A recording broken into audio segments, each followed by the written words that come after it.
Good to see everyone this morning. It feels kind of strange this morning. Dave and his family are on this side of the church. Okay, so they should be over here, so it's just weird, you know. But we'll work through it, okay? We'll work through it. Page 471. This is the last day of August. It's hard to believe. 471, the way of the cross leads home. Let's all stand and sing.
Good morning, everyone. It's so good to see you all on this beautiful Lord's Day morning. It's so good to be back with you after a week away. It seems like we were gone much longer, but very, very thankful for the time that me and Mary got to have some rest and recovery. I don't know, you go on vacation and you kind of need a vacation to get over vacation sometimes. But anyways, we had a really good time with our family, and but it's so good to be back. Really missed you all. We are certainly glad to be able to worship with you this morning. And this special Sunday morning, as we have our missionary, Benson Nebre, and his son, Benjamin, is with us this morning. Hi, Benjamin. Yeah, I'm sure you're going to get to talk to him a lot more during the church and after.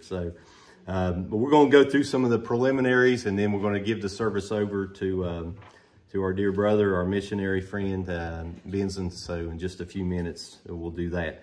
But way of announcements, being Labor Day weekend, this will be, by the way, a great crowd for the extended weekend, the last weekend of the summer. But such a good crowd here this morning. But there won't be an evening service this evening. This will be our only service of today. So I told Benson, 12, 12:10, 12:15, it's okay.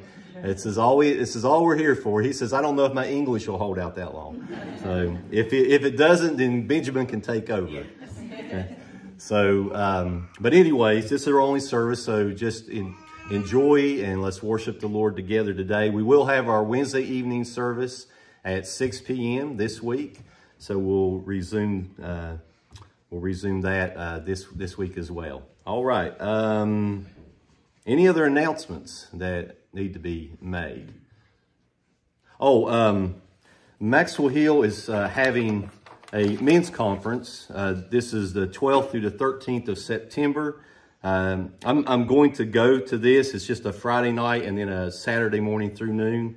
Just a time for men to get together and be encouraged and learn more about what it means to be a man, biblically speaking, and leadership for men. So if any of you would like to go to that, the cost of that is $45. The meals will be catered for that event. So just see me, and I'd be glad for you to go with me if you would like to come to that.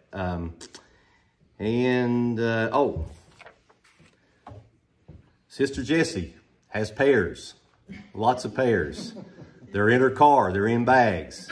If you want some pears fresh out of her yard, then see her right after church, and she will give you what you want. Otherwise, they're going to go back to the deer who's been eating them, and so obviously they're deer-approved pears, so they're really good. So meet her after church, please. Okay. Now, is there anything else I need to mention this morning? If not, we want to go to the Lord in prayer. How did Brother Paul Holstein look last Sunday? Is he doing good? That's good, good. I didn't have Vincent to record it, so I didn't get to hear the message yet. So we didn't get the last Sunday's sermon out on the YouTube channel like we normally would. I could have asked David Paul. I'm sure you know how to do computer stuff. I'm the one brother that does not. David, Paul, and Vincent. That's our computer guys, but not me. For surely not me. First-time visitor. Matthew, introduce your friend today. This is Kai, like Kai, but with a K.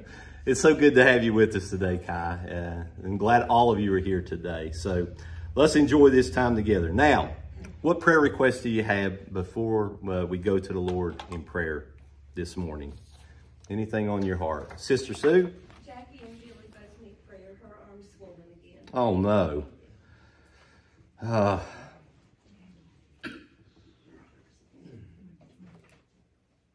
Okay. Yes, Linda? Mike Welch has surgery Tuesday, the 2nd, on his shoulder, rotator cuff. Okay.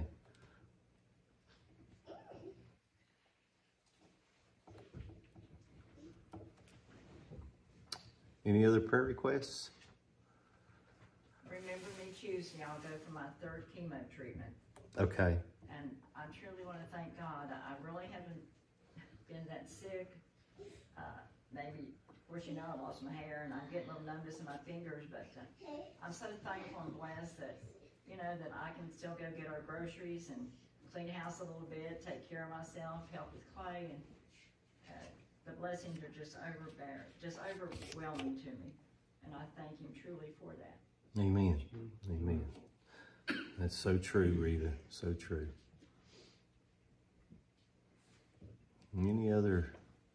Any other prayer requests?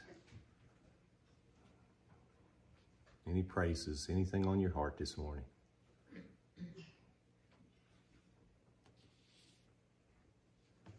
Well, I'm truly thankful for the time that we got to spend with family, and me and Mary to spend together, and that God kept us safe. Even just the way the Lord provides. 3 of our daughters and a granddaughter with us, and everybody traveling in, and some flying, and everybody got there safe. Everybody got back home safe, and we made it home safe.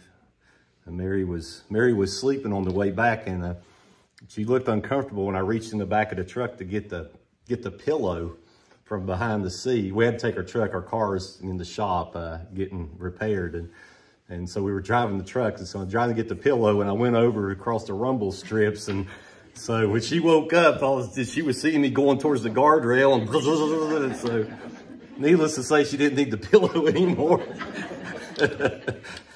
I think she stayed awake the rest of the trip from there. But God is always so good to us. You're right, Rita.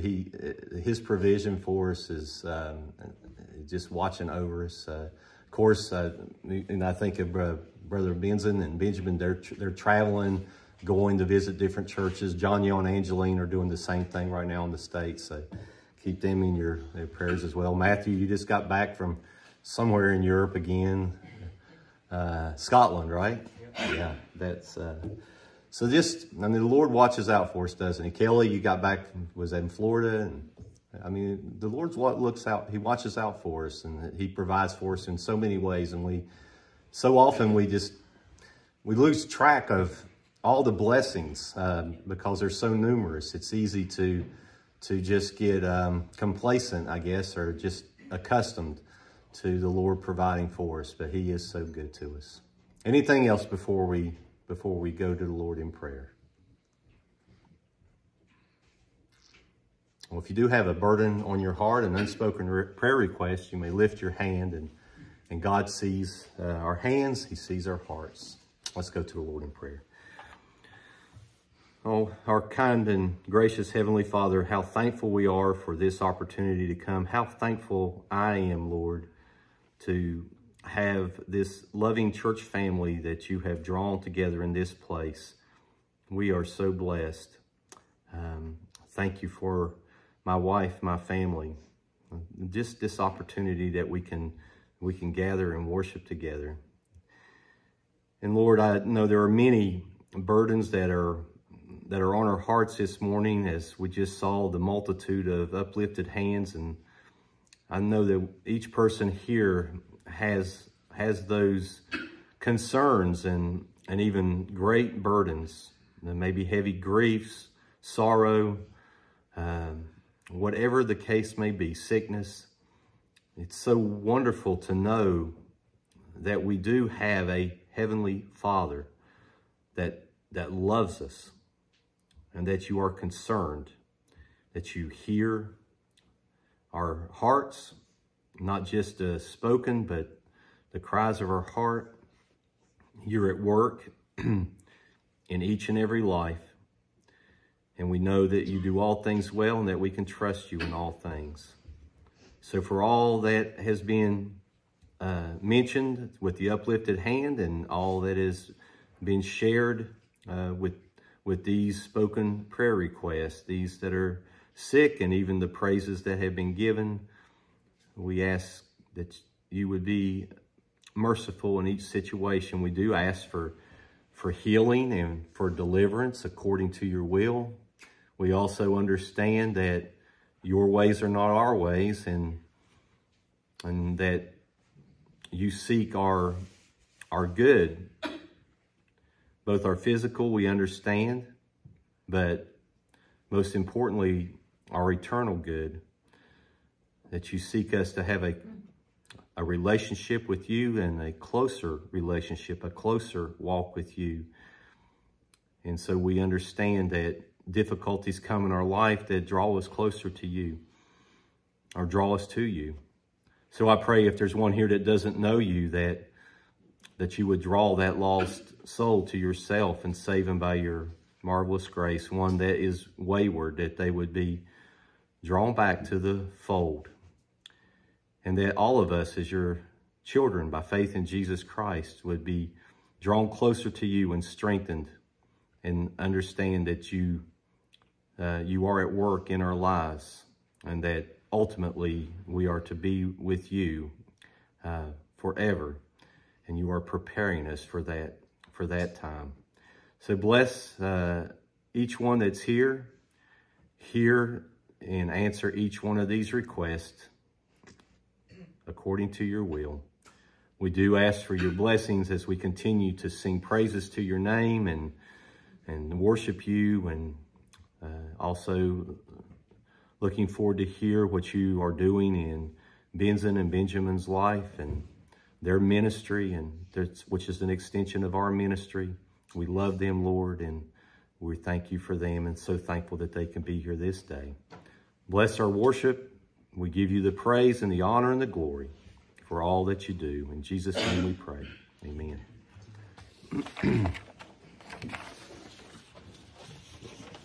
Page 389. 389. We'll sing verses 1, 2, and 4. More about Jesus. Let's all stand and sing.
right. Well, let's see. Have we had any birthdays? I guess somebody's getting pointed. Somebody's getting called out. Who is it? Stephanie. Allie was so gracious to let us know so we could celebrate your birthday with you. Happy birthday to you. Any other birthdays? Anyone else this past week or this coming week? All right. Well, Stephanie, it's your birthday, and we're going to sing happy birthday to you. Happy birthday to you. Happy birthday to you. Happy birthday, God bless you. Happy birthday to you. Awesome. How about wedding anniversaries? Any of those? Colby and Kelly, congratulations. This past week coming up? Coming up. What day? Thursday. Thursday, all right. Well, praise the Lord. Happy anniversary to Colby and Kelly. Happy anniversary to you. Happy anniversary to you. Happy anniversary, God bless you. Happy anniversary to you. And her legs foot's almost well, so back to mowing the yard again, right? Grass is about done growing. Oh, okay, so for next season. Well, praise the Lord. That's wonderful. All right. Well, at this time, if the ushers will come, let's worship the Lord with our tithes and offerings this morning.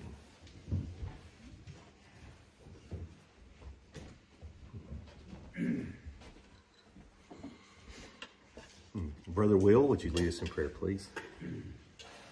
Dear Heavenly Father, I just want to start out by saying thank you. Thank you for this beautiful Sunday. Thank you for this congregation, Lord.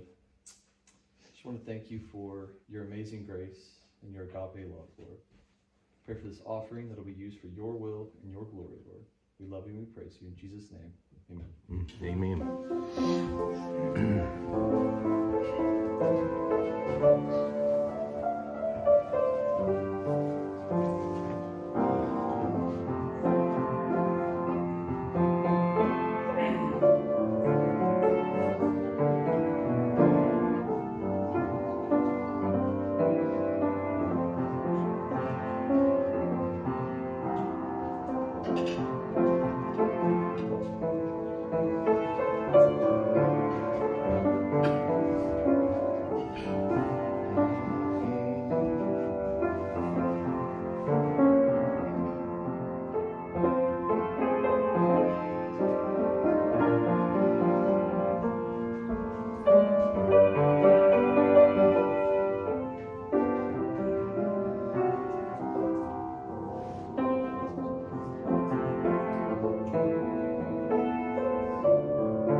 We are going to have some special music. I see the guitar here. I remember, has it been eight years? I didn't remember the exact time, but I remember when I first met you, the love for the Lord that you had, and been one of our faithful missionaries now for these 8 years. And just seeing you again just brings back a lot of memories and a lot of emotion, but I'm going to shut up and I'm going to let you come.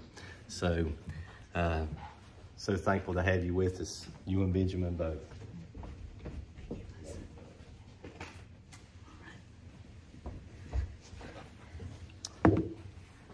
All right, and whenever I go to the south part, I say good morning to y'all.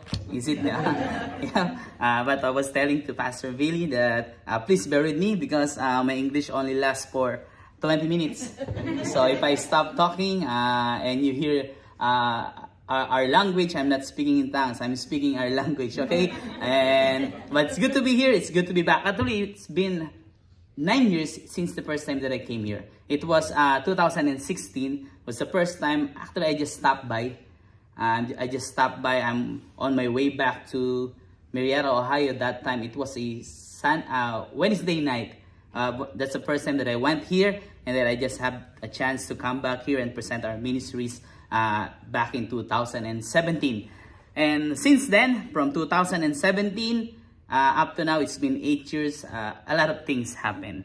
And when I came back, when I graduated in Marietta Bible College in Marietta, Ohio, I went back to Philippines on August of 2017. And then as soon as we come back there, I just hit the ground rolling. We started a church. That's my second church, because when I graduated my bachelor's degree in the Philippines, it was year 2011, I started already my first church in my hometown. And then I have a chance to study here in Marietta, Ohio. And I graduated last 2017 and went back home. Started my second church in Balanga City, Bataan. And that's the ministry that you've been supporting for 8 years. So I'm so glad to be here to say thank you so much for all of your prayers, all of your help, all of your love and care for us. And since then, as I told you, a lot of things happened.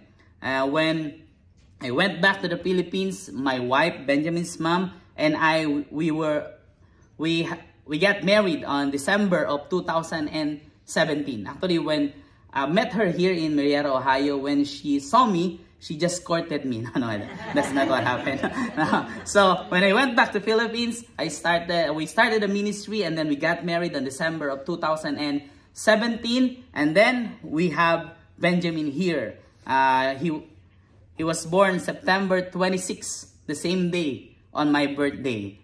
So he will be turning 7 next month, and I'll be turning another year. Okay? I'll be turning another year next month as well. So after Benjamin was born, after 2 months, his mom died because she had a heart problem. So a lot of things happened since then, and those times are hard times for us. I almost quit in the ministry, but God has been my strength, my refuge. He's been my hope. So I just cling on Him, and so we just continue on serving Him and the ministry that God entrusted to us in Balanga City of Bataan has been blessed.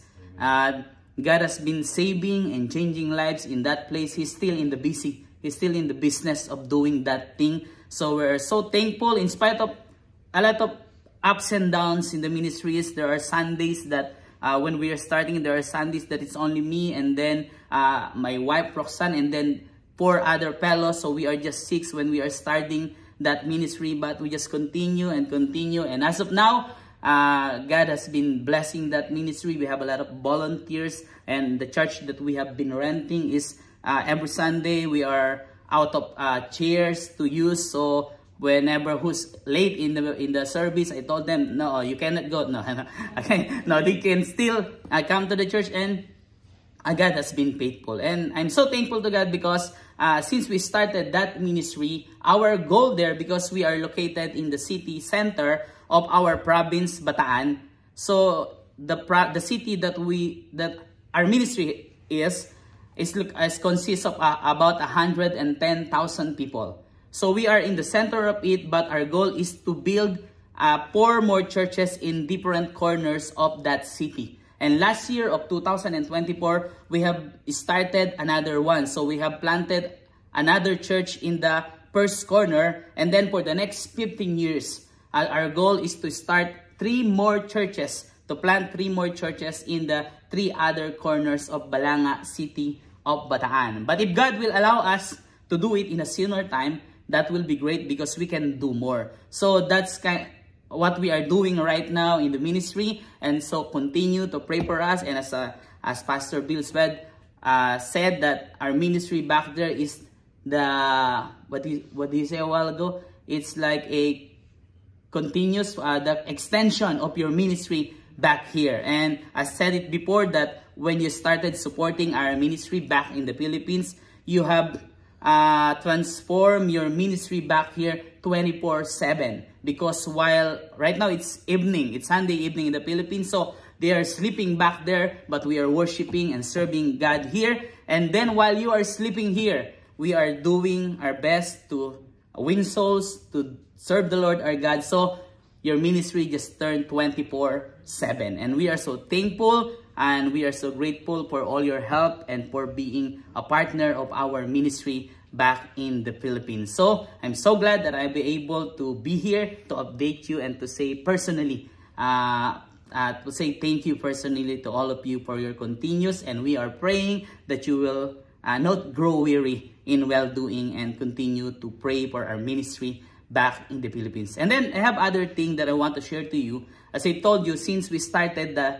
ministry back in the Philippines since 2017, up to now, we are renting a place. I could say maybe the half of this half, or maybe the 1/4 of this auditorium, and you can just fit at least 40 skinny Filipinos inside that building. So since then, we've been renting it for $250 a month, and we're so thankful because God gave us a place where we could meet, we could worship Him, and He's been providing our needs for that every month. And I'm so thankful because God has been doing great in that ministry. But you know, as the years goes by and our numbers grows, so we are not fit in that place anymore because they are not skinny anymore. Some of them are turning fat, but most of the time we are limited on what we want to do in that place. So a burden came and a desire came into our hearts to have our own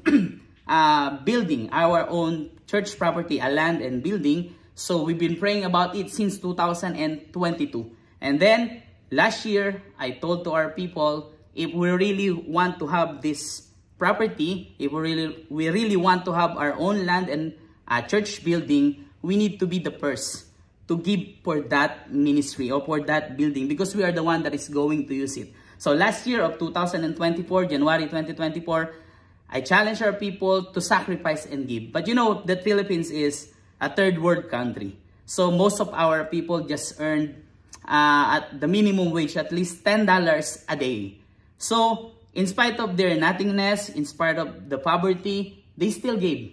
And since then, from January 2024 up to now, we have collected and we have raised at least 1,900 from our congregation. We are praying and raising $100,000 for the property that we saw to buy the land. It's a 300 square meters land, and that $100,000 will be used to buy that land and to build the foundation of the church. So the money that we collected in our church is about 2% of our goal. And since we came here, we've been here for a month. So since I came here and share our desire burden to different churches, supporting churches, friends, we are now in the 10% of that. So praise the Lord for that. And we're still looking and praying for churches, friends, family that would be willing to be a part of that burden of our desire. So please pray for that. As we go along, we plan to stay until Thanksgiving. The immigration gave us until January to stay, but I don't know, maybe my English will not begin by that time. So I just plan to stay until November after Thanksgiving. So pray for us as me and Benjamin will travel and going to different churches and different states. So thank you so much, church, for allowing us to be here. Thank you, Pastor. And now I'll be calling this young fellow and we will be singing.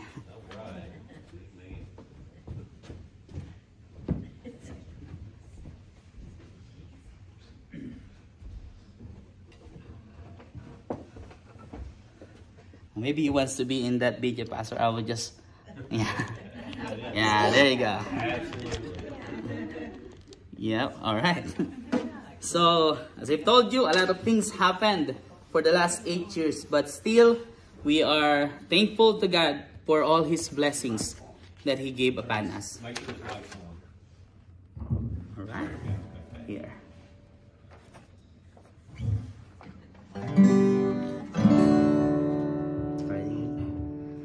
While the world looks upon me as I struggle along, they say I have nothing, but they are so wrong. In my heart I'm rejoicing, how I wish they could see. They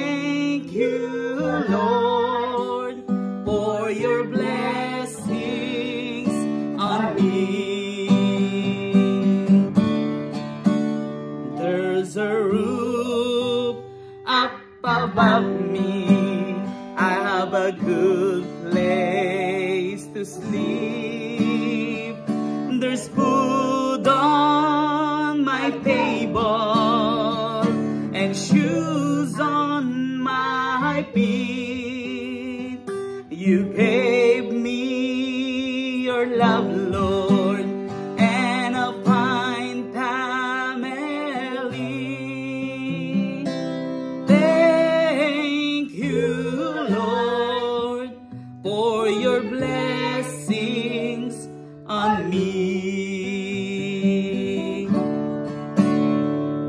Now I know I'm not wealthy. These clothes, they're not new. I don't have much money, but Lord, I have you, and that's all that matters, though the world may not see. Thank you, Lord, for your blessings on me. There's a roof up above me. I have a good place to sleep. There's food on my table and shoes on my feet. You gave me your love, Lord, and a fine family. Thank you, Lord, for your blessings on me. Thank you, Lord, for your blessings on me. Alright. Yeah, I think I'm singing another song. And you know, wherever we go, from Philippines, coming here, and one thing that we know, that our God is faithful and true.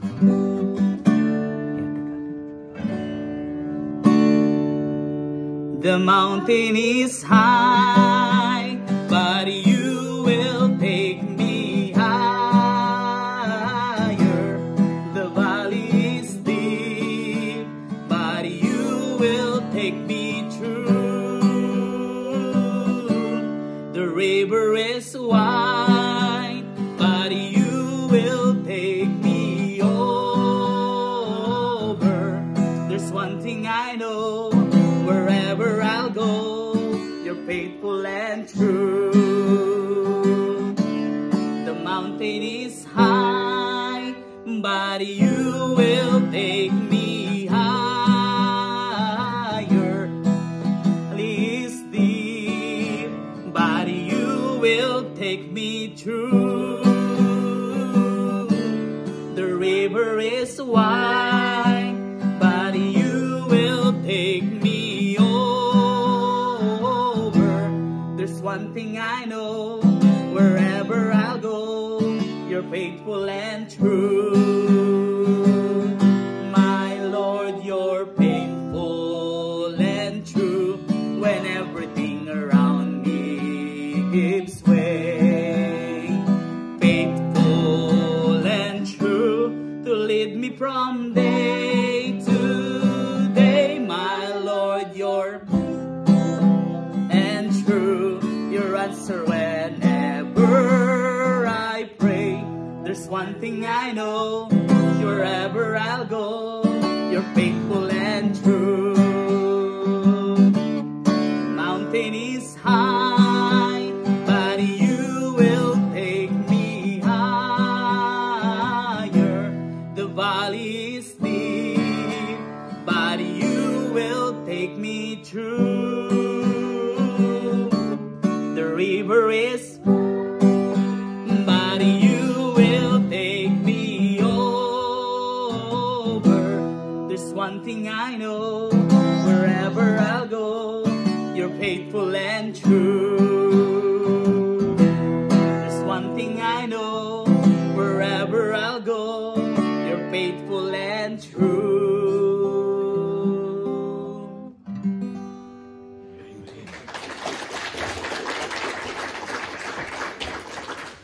Amen. And being thankful to that, we know that wherever we go, our God is faithful and true. So as now we are going to study the Word of God. And as I told you, I don't know, I think I've used this before. Do you know Elizabeth Taylor? Yeah, so as Elizabeth Taylor told to her 8th husband, I won't keep you long. So do I. I will not keep you long tonight, this morning. And if you have your Bible, please open it in the Gospel of John. Gospel of John.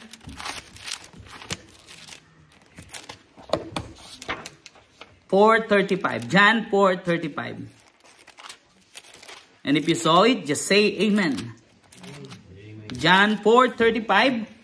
And this is what the Bible says in John 4, chapter 4, verse 35. Say not ye, there are yet 4 months, and then cometh harvest. Behold, I say unto you, lift up your eyes and look on the fields, for they are white already to harvest. Let's all pray. Our dear God and Heavenly Father, thank you so much for this privilege that you gave me to preach thy word, O Lord. And we pray this morning that you'll be our speaker. Speak to us, O God. Challenge us and reminds us once again of our duty as a Christian in this world, especially to those that are lost. God, be with us, be with this humble servant. Use me, O Lord. In Jesus' most precious name, we ask all these things. Amen. I will just read the verse again. The Bible says, say not ye, there are yet 4 months, and then cometh harvest. Behold, I say unto you, lift up your eyes and look on the fields. They are white already to harvest. So Christians nowadays are being blinded. You know that because we have a lot of distractions in this world. And we've been distracted by a lot of things of this world. So most of the times we cannot see the reality of life anymore. And one of those reality is that there are a lot of lost souls in this world. There are lost souls in your family, right? In your neighbors, maybe some of your friends or co-workers, classmates. If they don't have the right relationship with our Lord Jesus Christ, they are lost. And if they die without Christ in their life, another reality in life that they will go to hell. Because hell is real. So with those lost souls around us, I want to bring you to a story in the Bible here in Mark chapter 5 or Mark chapter 4. In the Gospel of Mark, we will see a story there. I was talking to Sir Jim and Miss Sandy this morning about the story of the life of one of other missionary that you've been supporting, Pastor Rudy Rico. Because his life is kind of like this. This man of Gadara. I don't know if you are familiar with this story. The man that was possessed by evil spirit. You will see his story in the Gospel of Mark chapter 5. So this man of Gadara pictures or represents the life of those that are lost. Because if you will read the story here, this man of Gadara, he was possessed by evil spirit, right? And he's not just possessed by just one evil spirit.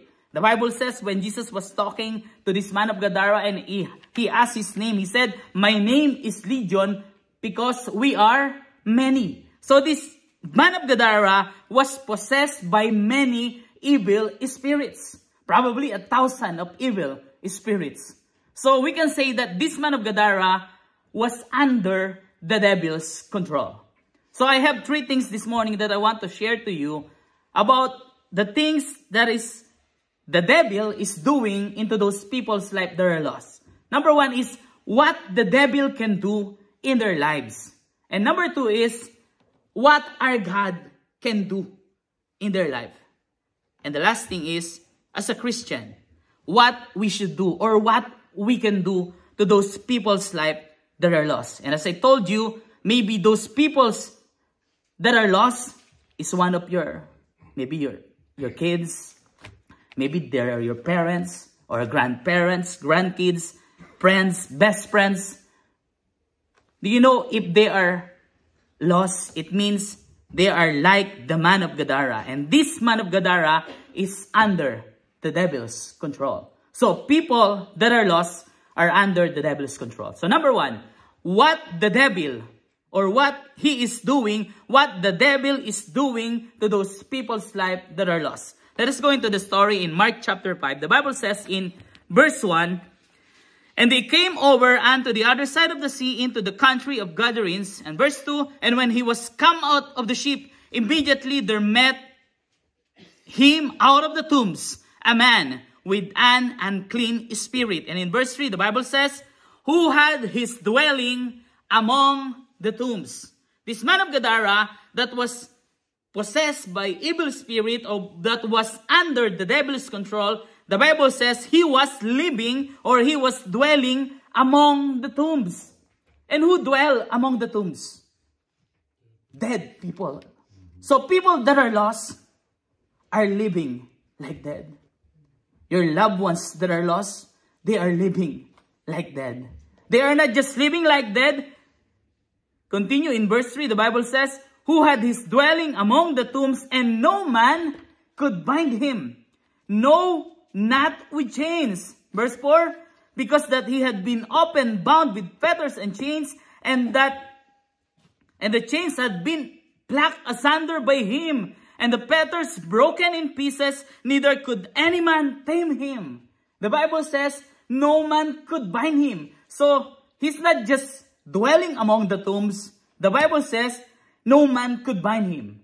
So people that are lost, people that under the devil's control, this is what the devil is doing. They are living like dead. And the second thing, they are out of control. The Bible says no man could bind him, not with fetters and chains, because those fetters and chains that was bound to him, the Bible says he just keep on plucking it asunder. You know that people that are lost, that are under the devil's control, they are out of control. No wonder there's a lot of crimes.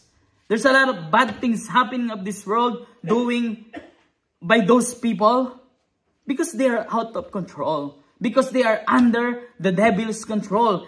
Just like those fetters and chains, it's like the rules and law of this world. They just kept on breaking it because they are out of control. So people that are lost are living like dead. They are out of control. And in verse 5, the Bible says, and always night and day, he was in the mountains. You know what he was doing there? The Bible says, always night and day, he was in the mountains and in the tombs. You know what he was doing? The Bible says he was crying. Always night and day, this man of Gadara was crying. You know, people that are lost, that are under the devil's control, always, night and day, they are crying. It means they are living in sadness. We may see them, they are happy with all the things of this world. But at the end of the day, ask them, are you happy? They are not. Because there's something missing in their life that will satisfy them. So people that are lost are living like dead. They are out of control. They are living in sadness. And in that same verse 5, the Bible says, and always night and day, he was in the mountains and in the tombs crying. And you know what else he was doing there? The Bible says, he's cutting himself with the stones. I don't know, maybe he will get a stone. And the Bible says, always night and day, he was doing it. He's cutting himself, maybe in his arm, his body, his face. Maybe he wants those evil spirit to come out on him. Maybe he thinks that's the way for them to come out. You know, people that are lost are thinking of ways to become good in this world. But you know, if you could see them, if you could imagine his situation, if he's cutting himself with the stones, always night and day, this man of Gadara was wounded. People that are lost are wounded. They need healing. So what the devil is doing in their life, if they are living like dead, if they are out of control, is they're living in sadness and they are wounded, you know, the devil is destroying people's life that are lost. He is destroying your life if you are lost. If your loved ones is lost, the devil is destroying their life. But you know, I'm so thankful and so glad that this story does not end that way. That this man of Gadara just keep on dwelling among the tombs, just keep on plucking asunder all those fetters and chains, just kept on crying, just kept cutting himself with a stone, because on verse 6, someone came into the story. The Bible says, verse 6 on Gospel of Mark chapter 5, but when he saw Jesus, when Jesus came, everything was changed. Do you know this man of Gadara, or technically those evil spirits, when they saw the Lord Jesus Christ, they were so afraid. Actually, they ran and begged the Lord Jesus Christ to send them out of the country, but just to bring them to the swine. Because always remember this, that Satan's power is always no match to the power of our God. If the devil can destroy people's life, our God can do something. Yes. Let's go in verse 15 of this chapter 5 of Gospel of Mark. Verse 15, the Bible says, and they come to Jesus and see him that was possessed with the devil and had the legion. You know, this man of Gadara that was dwelling among the tombs, plucking asunder all those fetters and chains, crying always night and day, cutting himself with the stones. When Jesus Christ came into his life, this is what happens to him. And they come to Jesus and see him that was possessed with the devil and had the legion. They found him sitting and clothed and in his right mind. So those people that are lost, they are out of their mind. But when Jesus Christ came, they found him sitting. He's at peace. He said he's clothed, so he's not cutting himself. He's not dirty anymore. That's what Christ did in our life. When Jesus Christ died on the cross, he cleansed all our sins with his blood. So, what our God can do, if the devil can destroy people's life, our God can save and change their life. Our God is still in the business of saving and changing lives. So we saw that the devil is destroying people's life. And our God, who is powerful, can save and change their life. Church, the question is, what we can do? What we should do? I remember back in 2001, I believe the President of the United States that time was George W. Bush. And there was a war in Afghanistan. And there's a rebel group there named Taliban group. And the United States of America is trying to help in that situation. So the USA or George W. Bush is sending troops in that country to help them. They're sending resources, help, maybe money, and everything that they need to be in that war, to help in that war. So it's all in the news. So there was a kid with his dad. They are watching that news. So that little boy was so curious. So he asked his daddy, he said, Daddy, why our president is sending our military over there? That is just a waste of time. They might be killed in that country.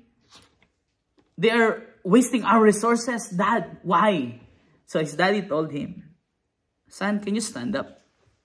His son stood up. Son, can you open our window? And his son opened their window. And his daddy said, son, imagine those our neighbors are the other countries. And in that neighbor's son, there's people there that are killing them. Son, what are you going to do? Son, in that other neighbor, it's the same situation. They are trying to kill the people that lives in that house. Son, what are you going to do? So his son just closed their window and sat down. And his daddy said, son, those people that are killing those people over there is now on our door. Son, they want to get in. They want to kill your mom. They want to kill us. Son, what are you going to do? His son just cried. You know, church, the devil come to steal and to kill. He's destroying people's life. He's doing his job. So what we should do? We should stand up and open the window and see the reality of life. As our verses in John 4:35, let us lift up our eyes and let us look on the fields. They are white already for harvest. Do you know that we are once was like the man of Gadara? That the devil was destroying our life before. But Jesus Christ came into our life. He saved us and He changed us. Do you know this man of Gadara?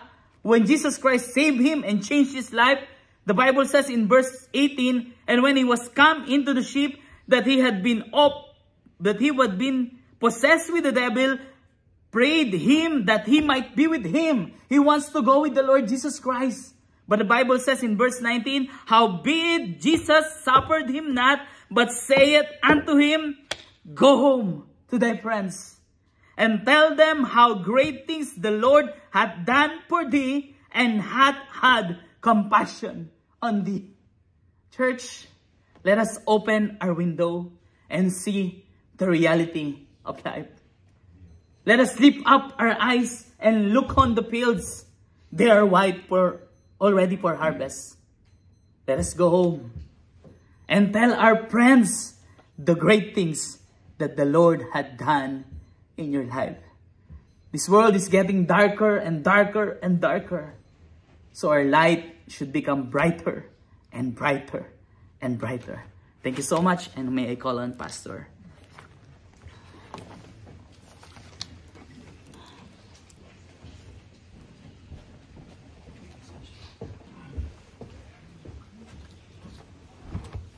Amen.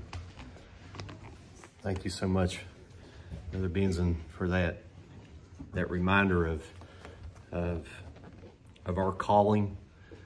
You know, we were called unto salvation, the grace of God that came to us when we were that lost person, and God came to us. God sent someone into our lives to share that good news. And as Benson was preaching, I was thinking of the song that God used when God called me to the ministry about 10 years ago now, I guess it was.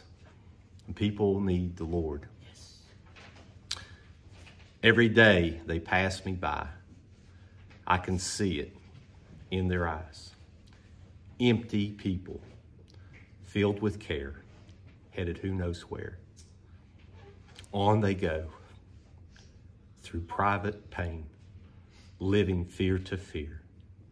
Laughter hides their silent cries. Only Jesus hears.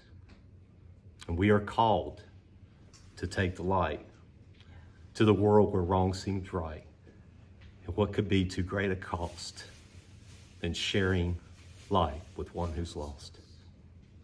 People need the Lord. If you're here today and you do not know the Lord,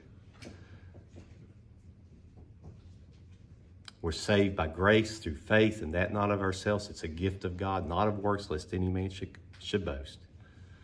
If you confess with your mouth the Lord Jesus, believing in your heart that God raised him from the dead, thou shalt be saved. the simplistic message of salvation. Jesus came to save sinners. If you believe, you can be saved even this very hour. We're going to have a verse of invitation.